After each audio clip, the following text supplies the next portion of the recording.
रूस की लगातार बमबारी से बर्बाद हुआ मारियोपोल शहर, पूरी इमारतें नजर आ रही खंडहर। यूक्रेन के नेशनल गार्ड ने जारी की बमबारी से बर्बाद मारियोपोल शहर की तस्वीरों में एक भी इमारत सही सलामत नहीं नजर आ रही। यूक्रेन पर रूस के हमले का जारी हुआ वीडियो यूक्रेन के एंटी एयरक्राफ्ट मिसाइल लॉन्चर को बर्बाद किया। रूस के रक्षा मंत्रालय की तरफ से जारी तस्वीरों में शहर के बीच में बढ़ता नजर आ रहा है यूक्रेन का एंटी एयरक्राफ्ट मिसाइल लॉन्चर, फिर रूस ने दागी मिसाइल। मारियोपोल पर करीब रूस की सेना का कब्जा, सड़कों पर गश्त लगाते नजर आए रूस के जवान। रूसी रक्षा मंत्रालय ने जारी किया हेलीकॉप्टर अटैक का वीडियो, एक दिन में 97 मिलिट्री ठिकानों को तबाह करने का दावा। यूक्रेनी सेना का भी रूस पर हमला जारी, एंटी टैंक गाइडेड मिसाइल से रूस के टैंक बर्बाद किए। यूक्रेन की सेना के लिए काल बन रही है यूक्रेन की anti tank laser guided missile. Stugna P missile के हमले से आग का गोला बन गया टैंक। चेरनिहिव पर यूक्रेन की सेना ने वापस कब्जा करने का दावा किया। चेरनिहिव के मेयर अपनी कार से शहर का जायजा लेते नजर आए। रूस ने यूक्रेन के कई सैनिक ठिकानों को बनाया निशाना, जमीन और समंदर से छोड़ी मिसाइलें। रूसी रक्षा मंत्रालय ने समंदर से भी मिसाइलों को दागते हुए दिखाया गया है यूक्रेन के सैनिक ठिकानों को खत्म कर रहे हैं। यूक्रेन सेना का दावा, एक दिन में रूस के 7 फाइटर प्लेन, 1 हेलीकॉप्टर और 1 ड्रोन को तबाह कर दिया। नेटो का दावा, करीब 1 महीने की जंग में रूस के 7000 से ज्यादा जवानों की मौत हुई। रूसी हमले से यूक्रेन के शहर निकोलेव में भारी तबाही हुई है। एक गांव में बमबारी से घर पूरी तरह से तबाह हो चुके हैं। खार्किव में भी नजर आया तबाही का मंजर, सड़कों पर दर्जनों गाड़ियां बमबारी की वजह से तबाह हो गई हैं। कीव की घेराबंदी में जुटा रूस, कीव के बाहरी इलाके में बना रहा है डिफेंस पोजीशन। अमेरिकी रक्षा मंत्रालय ने दावा किया, अमेरिकी मीडिया के मुताबिक यूक्रेन की सेना ने रूस को कीव से और पीछे खदेड़ा। अमेरिकी रक्षा अधिकारियों के मुताबिक कीव के सिटी सेंटर की तरफ बढ़ने की कोशिश नहीं कर रहा है रूस, फिलहाल डोनबास इलाके पर कर रहा है फोकस। अमेरिकी मीडिया के मुताबिक यूक्रेन की सेना ने रूस को कीव से 25 किलोमीटर दूर खदेड़ा। अभी कीव सिटी सेंटर से 55 किलोमीटर दूर है रूस की फौज। कीव के बाहरी इलाके में बमबारी का शिकार हुई रूसी पत्रकार ओक्साना बोलिना, तबाही के वीडियो बनाते समय गिरा बम। यूक्रेन ने एक नागरिक की मौत की पुष्टि की। बेल्जियम पहुंचे अमेरिकी राष्ट्रपति बाइडेन, ब्रसेल्स में आज नेटो और यूरोपीय संघ के शिखर सम्मेलन में शामिल होंगे। रूस पर और कड़े प्रतिबंध लगाने की है तैयारी। बेल्जियम रवाना होने से पहले बाइडेन ने जताई आशंका, कहा रूस के यूक्रेन में रासायनिक हथियार इस्तेमाल करने का खतरा वास्तविक है। ब्रसेल्स में बैठक से पहले अमेरिकी सुरक्षा सलाहकार जैक सुलिवन का बड़ा बयान, कहा रूस पर नए प्रतिबंधों की घोषणा की जाएगी, साथ ही रूस की मदद करने वाले देशों की कदम पर भी होगी चर्चा। अमेरिका के विदेश मंत्री एंटनी ब्लिंकन का बयान, कई रूसी सैनिक वॉर क्राइम में शामिल हैं, सैनिकों के खिलाफ मुकदमा चलाया जा सकता है। नाटो की बैठक के बीच यूक्रेन की मदद के लिए आगे आया ब्रिटेन। पीएम बोरिस जॉनसन ने 6000 मिसाइल और 40 लाख पाउंड की मदद का भरोसा दिया। ब्रिटिश पीएम बोरिस जॉनसन ने फोन पर ज़ेलेंस्की से बात की, कहा G7 और नेटो देशों की बैठक में यूक्रेन को और हथियार देने की अपील करेंगे।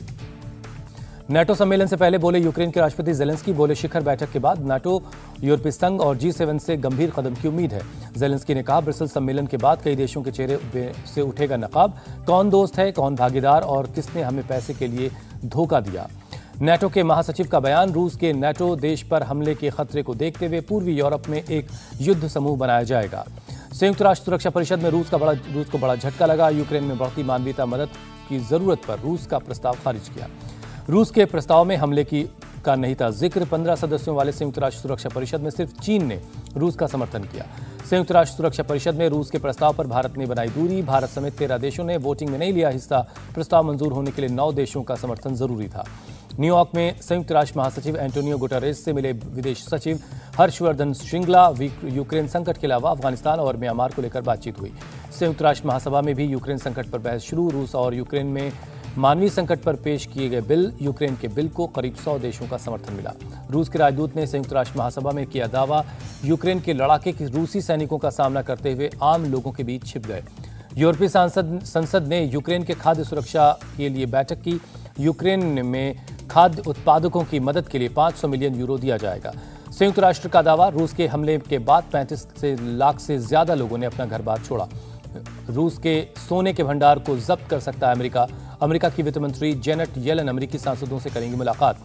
फ्रांस की कार कंपनी रेनॉ ने रूस में किया अपना कामकाज बंद। मॉस्को के प्लांट में कारों का उत्पादन रोका गया। यूक्रेन के राष्ट्रपति ज़ेलेंस्की ने दुनिया से की रूस का विरोध करने की अपील, कहा आज से चौक चौराहों, सड़कों, घरों की बालकनियों में यूक्रेन के प्रतीक चिन्हों के साथ आए, रूस का विरोध करें। रूस ने मॉस्को में अमेरिकी दूतावास के कई राजदूतों को देश छोड़ने का आदेश दिया। संयुक्त राष्ट्र में रूसी स्टाफ को वापस लौटने के आदेश के जवाब में कार्रवाई की। युद्ध के बीच पुतिन का नया ऐलान, यूरोपीय देशों को अब रूबल से ही खरीदनी होगी गैस। रूस अब गैर मित्र देशों से डॉलर और यूरो में नहीं लेगा। यूक्रेन पर हमले के एक करीब महीना पूरा होने के बाद खुलेगा रूस का शेयर बाजार। कुछ चुनिंदा कंपनियों में ही कारोबार को इजाजत है। संयुक्त राष्ट्र का दावा, रूस ने यूक्रेन में 64 अस्पताल, स्वास्थ्य सुविधाओं को बनाया निशाना। डोनेस्क में 2 लाख से ज्यादा लोगों तक नहीं पहुंच पा रहा है पीने का पानी। कनाडा के पीएम जस्टिन ट्रूडो ने की यूरोपियन यूनियन के अध्यक्ष से मुलाकात। कहा, कनाडा पूरे दिल से यूक्रेन का समर्थन जारी कर रखेगा। रूस से युद्ध रोकने और सैनिक वापसी बुलाने के लिए कहा। मैक्सिको ने रूस का किया समर्थन। रूस पर किसी भी तरह का प्रतिबंध लगाने से किया इनकार। रूस से रिश्ते और मजबूत करने के लिए बनाई मैक्सिको रूस मैत्री समिति। कीव के कलाकारों ने अपनी आर्ट स्पेस को फैक्ट्री में किया तब्दील। यूक्रेन के सैनिकों के लिए बनाया जा रहा है बुलेट प्रूफ जैकेट। यूक्रेन से शरणार्थियों को पोलैंड पहुंचना जारी है। स्पेशल विमान में बच्चों को ले जाया गया पोलैंड की राजधानी वारसा। लंदन से स्पेशल प्लेन में रवाना हुए थे बच्चों समेत कुल 52 लोग। ब्रिटेन की संस्था स्कॉटिश चैरिटी ने किया फ्लाइट का इंतजाम।